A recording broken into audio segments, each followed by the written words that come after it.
Let's talk about this crazy crash from last year's Jeddah race. Schumacher hit a barrier super hard at around 168 miles per hour.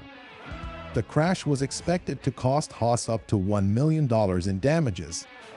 But here's the good news. He was released the next day with no major injuries. Feeling alright. I think to be able to stand here with nothing, basically not even sore in any ways, it just shows the security and safety of this class.